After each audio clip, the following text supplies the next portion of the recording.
अगर बिंदु नाम नहीं बराबर कौन सी आकृति बन गई? रेखा। अब बात आती है इसके जैसे रेखाखंड, दो बिंदु के बीच में एक्स्ट्रा गैप कर दिए, एक पॉइंट ए पॉइंट बी, ये हमारा रेखा। बहुत बढ़िया, चलिए स्टार्ट करेंगे।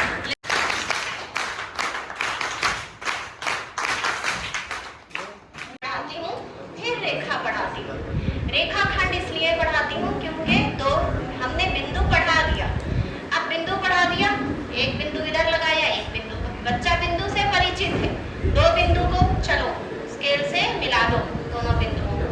अब उसने मिला दिया, बहुत खुशी खुशी मिलाता है पटरी से, स्केल यूज करके मिला दिया।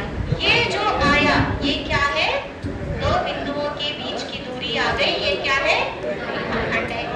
फिर रेखा पे आती हूँ तो रेखाखंड को एक तरफ आगे बढ़ जाने दो, दूसरी तरफ आगे बढ़ जाने दो, सादा सी भाषा में जो बच्चों को समझ में आए।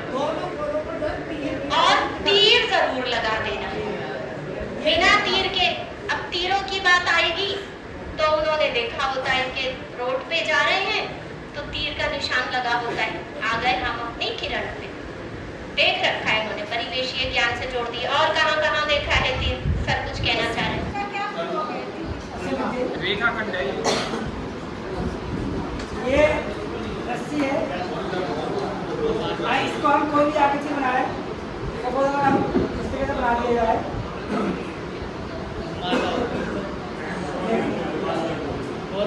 नहीं जंगल का रखकर भी बना सकते हैं। मतलब ये जैसे बन गई, यहाँ से प्रारंभ हुई है, यहाँ आके ये एंड हुआ है, ये बंद आकृति बन गई है। अगर हमें इसकी परिमाप निकालना है तो ये यहाँ से यहाँ तक की जितनी भी लेंथ है, दूरी जो भी होगी, तो वो हमारा परिमाप कहलाएगी। और इसको ऐसे खोल दिया तो ये भी पूरी लेंथ दी आ गई इसकी, तो ये क्या है? लेकिन अगर घर देखेंगे तो दूरी बोलेगी, अगर गोल होगा तो परिधि कहलाएगी, अगर बंद चौकोर हो या इसी तरीके से हो तो वो हमारा परिमाप कहा गया।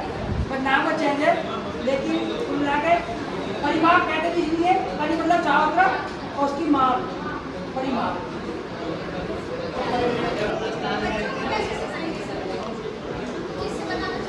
सभी हमें नहीं क्या? सभी हमें, सभी जैसे ये वर्ग है, ये वर्ग की जो ये बाउंड्री होगी यहाँ से शुरू होकर यहाँ तक, ये तो कहलाती है परिमाप। और इसके अंदर का जो स्पेस है ये सारा, ये कहलाता है इसका क्षेत्र। कोई भी आकृति है तो उसके अंदर जो भी स्थान घेरता है वो हमारा क्षेत्रफल कहलाता है। अब जैसे हमने ये मान लिया, ब्लॉक के आधार पर हमने बना लिया, पूरा स्क्वायर बन गया है। अब स्क्वायर में ये कितने? 4 है, 1 2 3 4, और इधर से 1 2 3 4। अब हम कहें इस एरिया में स्क्वायर का क्या एरिया होगा, तो हम जानते हैं स्क्वायर का एरिया क्या होता है? भुजा का स्क्वायर। तो अगर ये 4 है, अगर 1 सेंटीमीटर मान लिया है तो कितना होगा? 4 सेंटीमीटर हो गया, और 4 16 आएगा, 16 स्क्वायर मीटर तो सेंटीमीटर।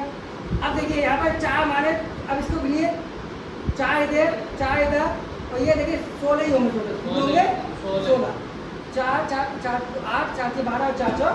तो इस तरह से हम बच्चों को क्लियर तरीके से इससे समझा सकते हैं कि 16 कैसे आता है, वो और अच्छे से।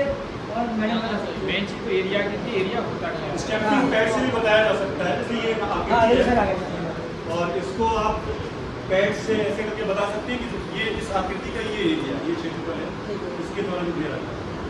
विभिन्न आकृति ले सकते हैं आप, स्टेपिंग पैड ले सकते हैं, चाहे वो सर्कुलर हो, चाहे वो ट्रायंगुलर हो, चाहे वो रेक्टेंगुलर हो।